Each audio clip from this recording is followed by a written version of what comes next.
Olá, olá! Estamos de volta com mais um Empower Connection. Hoje, sexta-feira, 21 de agosto de 2020. Eu, Luiz Pedroso, falando de Porto Alegre. Junto comigo, Vera Galante, de Brasília. Rogério Schmidt, de São Paulo. Bom dia, gente. Bom dia a todos. Bom dia, Luiz. Bom dia, Vera. Legal. Semana interessante para a gente comentar, né? E aí eu já faço a primeira provocação à Vera. Centrão. Como é que a gente pode analisar a postura do Centrão aí nos votos dessa semana, Vera? Pois é, eu acho que a paternidade desses votos na Câmara está sendo disputada aí. A gente vai ter que ver o DNA de quem foi. É verdade que semana passada, inclusive, nós comentamos aqui como é que veio o Centrão, que o Centrão queria cargos na presidência, quer dizer, no executivo, ele tinha outro tipo de barganha do que eu chamei, não sei se é um bom nome, de centrinho, que é o PMDB, MDB, desculpa, DEM e PSDB, que estão de olho mais na presidência da Câmara.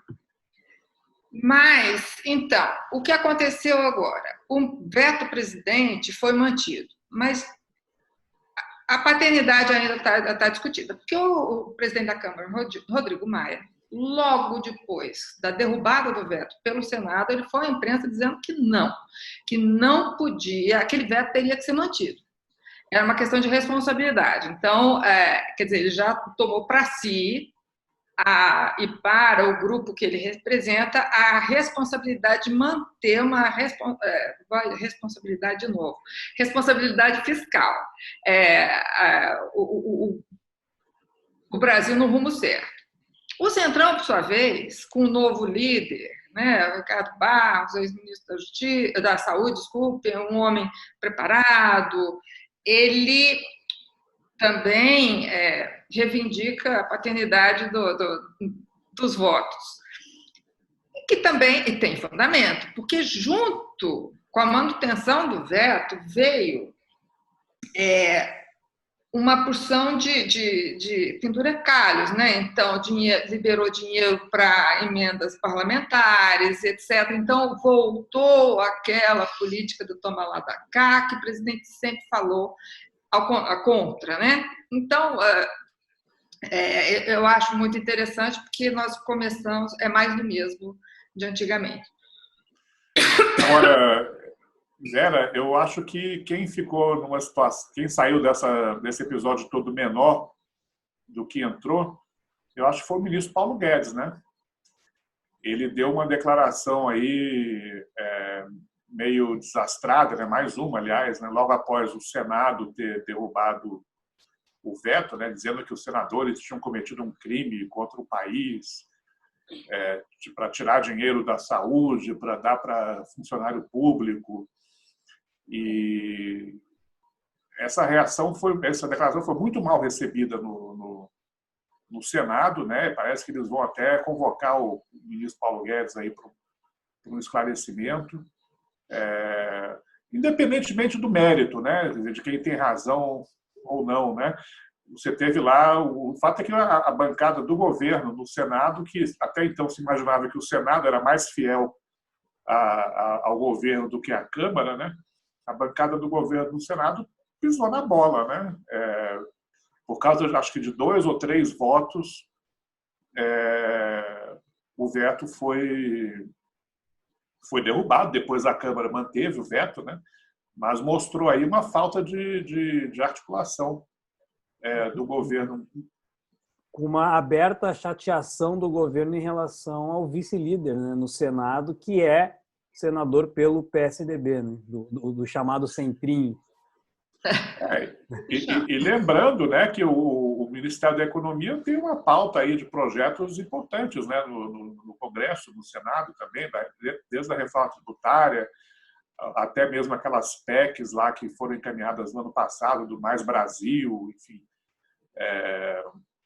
Então, tem uma agenda econômica aí que é importante para o país e que o ministro, com declarações como essa, acho que não ajuda nem um pouco, né? Eu costumo sempre dizer que o governo, quando não tem maioria, seja qual for o governo, né?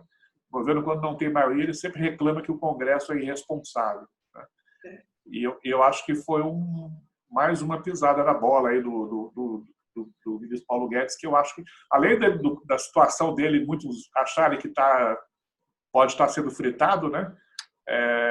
Não ajuda nem um pouco para as perspectivas aí da agenda de reformas econômicas do governo.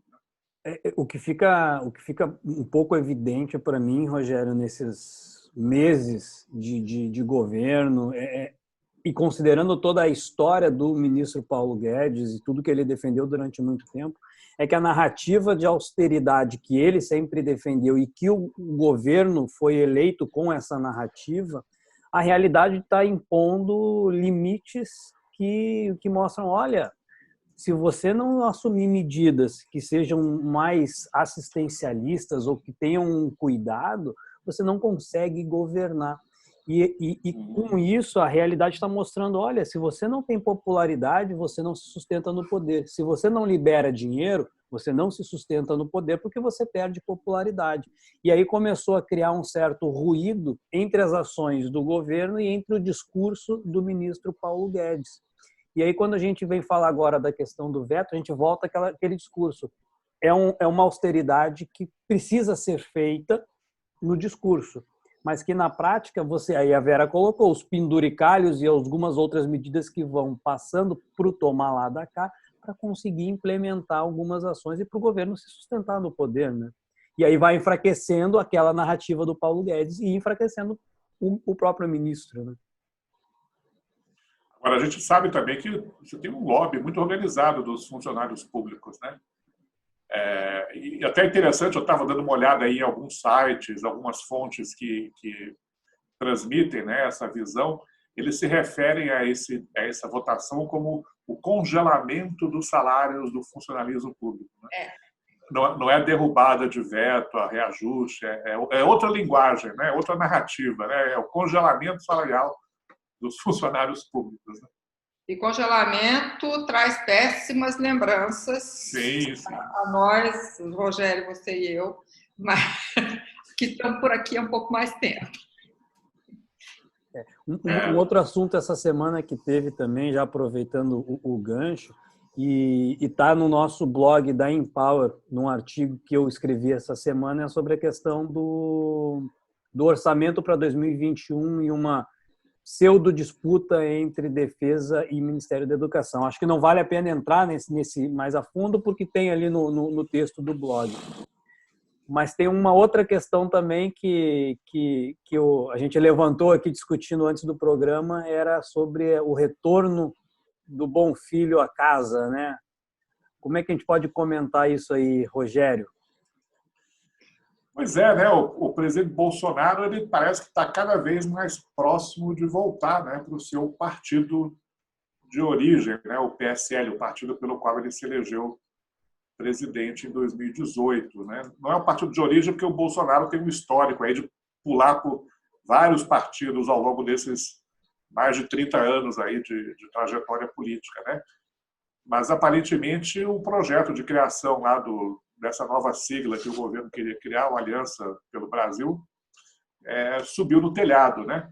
Saiu até um levantamento essa semana aí mostrando que o partido conseguiu até agora, acho que 18 mil assinaturas que foram validadas pelo TSE, precisa chegar a 492 mil, né? Então fizeram até uma simulação que nesse ritmo levaria quase 19 anos para o partido ser regulamentado, né? Ou seja, parece que não vai rolar mesmo, né? E o Bolsonaro, acho que tudo indica, né, deve voltar ao PSL. Eu diria por uma razão bem pragmática. O PSL tem uma fatia do fundo eleitoral, do fundo partidário, né? Por causa do seu desempenho na eleição de 2018, o PSL, os cofres do PSL estão muito abarrotados, né, de recursos financeiros, né? Muito mais do que os outros partidos aí que porventura também parece ter interesse em filiar o presidente. O que então vai acabar sendo uma grande ironia, né? Ele saiu brigado do PSL no ano passado, ameaçando levar aí a maior parte da bancada parlamentar, e não só isso não conseguiu levar a maior parte da bancada, como parece que vai voltar agora para o seu velho hospedeiro, né? É verdade. Eu acho interessante, porque vai provocar essa possível volta dele, vai provocar uma mudança, principalmente aí em São Paulo, né, Rogério? A Joyce Hasselmann, que é candidata a prefeita pelo PSL, não se dá mais com a família Bolsonaro, mas isso não quer dizer que não reatem. E a gente sabe que em política tudo é possível. Janaína Pascoal seria a substituta da Joyce, mas o jogo que isso envolve é muito interessante de observar. Lembrando, né, Vera, Luiz, também agora, a partir do final de agosto, comecinho de setembro, vão rolar as convenções partidárias, né, para a escolha dos candidatos a prefeito no Brasil inteiro, menos Brasília. Então, esse jogo de xadrez aí partidário vai ser muito interessante de observar e eu acho que a eleição municipal vai ser um tema que a gente pode tratar aí com mais frequência, né, à medida que a campanha for tomando forma, né? Indo para a rua, né? Exato. E a própria... Para onde vai o Bolsonaro, para qual partido ele vai acabar influenciando diretamente, como o Rogério colocou, esse xadrez político que começa a se desenhar melhor agora, chegando no próximo. Eu só queria chamar a atenção rapidinho também, se vocês permitem, lembrar que nas próximas semanas aí a gente vai ter um outro jogo de xadrez interessante, que vai ser a questão da renovação do auxílio emergencial, né? Que ele vai chegar ao fim agora em agosto para os beneficiários que já recebiam o Bolsa Família, e a partir de setembro esse pessoal vai ficar descoberto, né? Então, ou volta o Bolsa Família como era antes, ou o governo finalmente apresenta esse prometido aí projeto, né, Renda Brasil, ou Renda Cidadania. Como não existe o projeto ainda, nem o nome da nova política está clara, né? Mas isso vai ser uma disputa interessante, porque a gente tem falado aqui, a popularidade do governo Bolsonaro está muito atrelada hoje, né, aos beneficiários do auxílio emergencial e, por outro lado, se essa renovação acontecer, certamente não vai ser no valor atual, né, dos R$600 por mês, né? Então vai ser um tema aí que eu acho que vai frequentar muitas manchetes.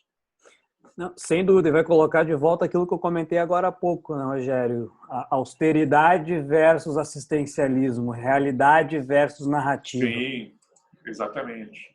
Que, aliás, parece ser o dilema do Brasil desde sempre, né?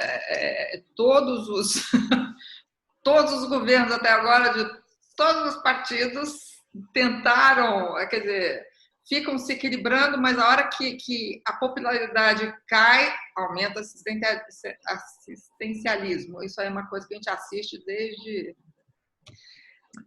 sempre. Teve uma frase que rolou essa semana, fala isso, né? Austeridade é um discurso muito bom para os outros. Quando é para você, cara, você precisa ter meios e aí começa a jogar. Sempre tem que favorecer alguém para poder ter um retorno. E essa é a realidade que a gente vive no Brasil, né, Vera? Há muito tempo. E que não é exclusividade do Brasil, sejamos bem francos, né? Isso qualquer sistema político funciona dessa maneira. É política. Mas agora, por outro lado, a gente também precisa registrar, né, se teve alguma coisa que essa crise do coronavírus deixou claro, né, é que essas políticas de proteção social, seja lá o formato que tenham, né, são necessárias, né, num país com toda a desigualdade e a pobreza que existe no Brasil, né? O auxílio emergencial aí foi o que manteve fora da linha de pobreza e de miséria milhões de famílias, né, nesse período, né? Então acho que chegamos a um consenso aí de que alguma forma de proteção social precisa ser oferecida, né, pelo governo. Né? Perfeito, Rogério. E não só no Brasil. E aí eu já vou pegar o gancho para a gente mudar um pouco a pauta. Nos Estados Unidos isso também ficou muitíssimo claro. E aí, já que falei de Estados Unidos, eleições americanas e convenção do Partido Democrata que aconteceu essa semana. Acho que, Vera, você pode dar o pontapé inicial aí nessa discussão, né? O que eu observei muito rapidamente da convenção do Partido Democrata. Primeiro, foi muito chato, porque convenção online foi de lascar. Confesso que, devido à adiantatória, eu dormi durante vários trechos da convenção. É difícil assistir um discurso preparado, lido do teleprompter, sem aquela troca com o público. É complicado, durante horas. Mas tem alguma coisa interessante. Eu acho que eu vou destacar principalmente o discurso de ontem, do candidato a presidente, Joe Biden, e o de anteontem, da candidata à vice-presidência, Kamala Harris. O Biden se apresenta como a luz em oposição às trevas do Trump. Então, ele tem um discurso de união, de empatia. Ontem mostrou como que ele é um cara sofrido, e realmente é. Ele é um cara, foi gago, quer dizer, uma vez gago, sempre gago. Ele aprende a falar. Então, gago, depois perdeu a esposa e a filha no acidente, criou os filhos, quer dizer, foi pai solteiro durante algum tempo. Desculpe, casou-se com uma mulher que foi a mãe para os filhos dele, tem uma filha com ela, viveu feliz. Depois o filho, o Beau, que tinha uma carreira política promissora pela frente, faleceu de câncer. Quer dizer, é um homem sofrido, mas é um homem que tem empatia. Todo mundo que teve qualquer tipo de interação com ele notou isso. Quando eu trabalhava na Embaixada Americana, ele veio ao Brasil 2 vezes, o que ficou bem óbvio foi isso. Ele era vice-presidente, mas era um homem como a gente. Ele não tinha muito essa coisa, não. A Kamala Harris, ela foi um pouco mais combativa, mais feminista, mais defensora das minorias. Ela atacou o Trump por nome. Biden não falou o nome do Trump nenhuma vez. Falou nele o tempo inteiro, mas não falou o nome dele. Ela citou Trump pelo nome. Ela foi um pouco mais brigona do que o Biden, mas essa é a função dela mesmo. A vice-presidente pode, a candidata a vice pode fazer isso.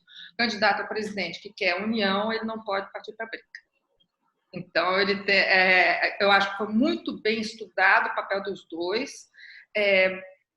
Muito eficiente, calou muito a boca do Trump. Apesar que hoje já tem um videozinho que o Trump soltou, a campanha dele soltou, e a conta dele pessoal do Twitter tweetou, do POTUS, né, o President of the United States, não tweetou esse vídeo. Mas, enfim, está lá contra o Biden, que em 47 anos ele não fez nada.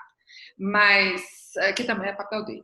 Mas eu acho que é muito interessante de continuar vendo agora, daqui para diante, os próximos 74 dias, né, nas 75 horas, 74 dias, uma campanha muito curta, em que eles são oficialmente os candidatos do Partido Democrata. Vamos ver como é que vai ser. O que me chama muito a atenção, eu acho que resume a minha percepção dos últimos dias em relação à convenção, é uma frasezinha com 3 palavras que o Biden usou. Eu sou o candidato da decência, da ciência e da democracia. É assim que ele se colocou. E vamos ter agora a convenção do Partido Republicano, né? Também vai ser como que o presidente Trump vai responder, né? Acho que o Trump, engraçado, ele é candidato, mas ao mesmo tempo ele também é o maior eleitor do seu adversário, né?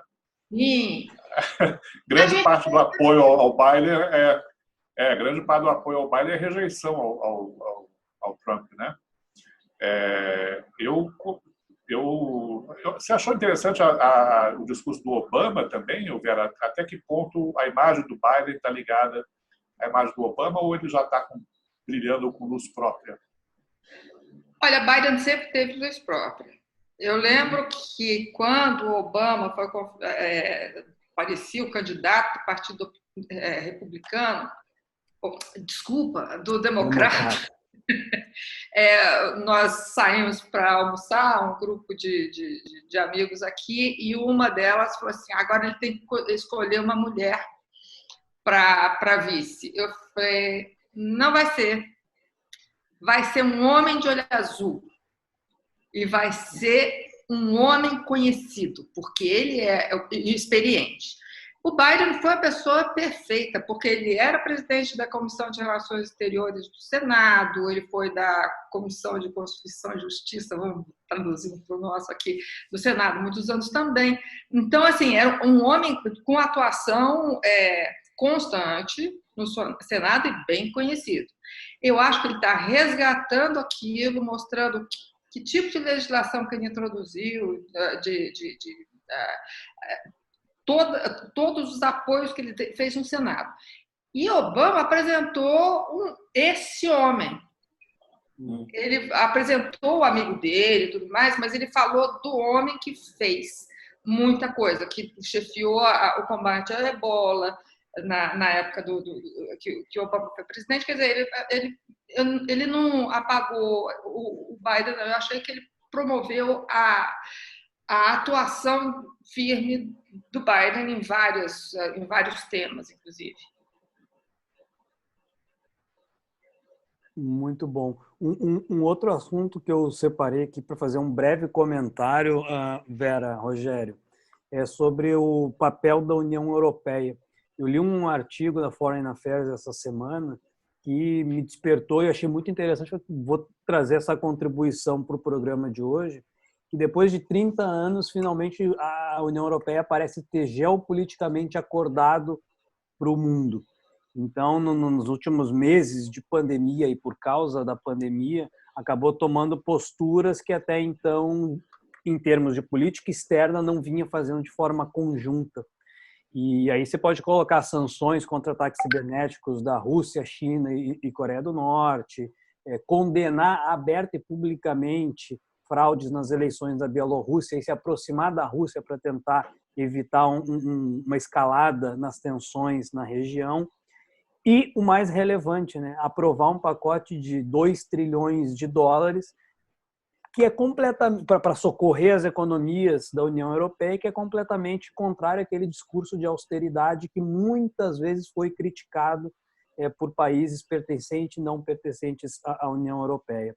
E aí vem o porquê que eu achei legal trazer isso para a nossa discussão, porque esse crescimento da União Europeia como um player global, União Europeia não mais França, Alemanha, o Reino Unido, que já nem é mais, isso pode ser muito positivo para o Brasil e para os Estados Unidos, porque os Estados Unidos têm com quem dividir o peso de uma atuação global no momento de enfrentamento com a China, e para o Brasil fortalecer as relações com o Mercosul e a União Europeia, ou seja, ter um papel mais relevante no Mercosul para essas negociações com um player mais importante no sistema internacional, a União Europeia. Então, fica aí essa semana esse artigo que foi bem interessante, essa colocação. Então, eu só queria dizer o seguinte, de fato existe essa oportunidade, né? A questão é se a política externa brasileira está à altura, né? Para aproveitar esse cavalo encilhado que está passando aí e montar nele, né? Pois é, eu acho que esse ponto é muito importante. Agora, então, vamos pensar que nós temos alguns adultos que sabem, que estão tocando a política externa brasileira, principalmente na área agrícola, a ministra Tereza Cristina. Eu acho que a gente tem que ver por aí se eles vão aproveitar essas oportunidades. Lógico que em termos de política externa está meio... nós não temos uma política externa. Não, claramente o Itamaraty hoje, como ele é, e as relações exteriores do Brasil não estão à altura. É algo que não estão à altura da história da política externa brasileira, da história do Ministério das Relações Exteriores. Mas que alguma coisa precisa acontecer, né? E vamos torcer para que se deem conta disso e consigam implementar alguma mudança significativa para os próximos dois anos e pouco de mandato do atual governo. Gente, já encaminhando para o fim do programa, e a semana que vem, algum foco de atenção, algum comentário adicional? Rogério, vai você primeiro hoje. Eu, como originalmente a minha trajetória profissional, eu sou professor, né? Então, eu vou deixar mais uma vez registrado aqui. Semana que vem vai ter a votação no Senado do Fundeb, né? Que era para ter sido essa semana, mas acabou sendo adiado aí por conta dessa pauta aí de votação de veto do Executivo, ficou para a semana que vem. Será que o Senado vai aprontar alguma? Por conta desse episódio aí envolvendo o Paulo Guedes, né? Essa é a minha curiosidade. Eu acho que, bom, eu continuo, eu acho que eu dei uma pausinha aqui um pouco na política brasileira para prestar atenção na americana, só para ver a campanha. Eu quero ver como é que vai ser a dinâmica da campanha de hoje em diante, com candidatos oficiais e a convenção republicana também, como é que ela vai, a reação do Trump e a convenção republicana. Eu deixaria aqui uma observação para o STF, que começa hoje o julgamento de uma ação de alguns partidos, tanto de esquerda quanto de direita, em relação à prestação de contas do fundo partidário, e que começa hoje o julgamento. Provavelmente os votos vão acontecer ao longo da próxima semana, e que pode ter um impacto significativo em relação a... Pode falar, Vera. Não, eu termino o que você vai falar, que depois eu lembrei de uma coisa. Em relação à prestação de contas das campanhas, né? E como que isso pode ter um impacto significativo nas nossas frequentes tentativas de evitar corrupção e desvio e tudo mais. Então, pode ter um impacto negativo caso aprovado esse pedido dos partidos. Eu quero só levantar uma coisa, meio ambiente. Ricardo Salles demitiu ontem o presidente do ICMBio. General Hamilton Mourão, que está à frente do Conselho da Amazônia, tem falado muito sobre incêndios, queimadas, tem escrito. Eu acho que a gente tem que prestar atenção nessa parte também para ver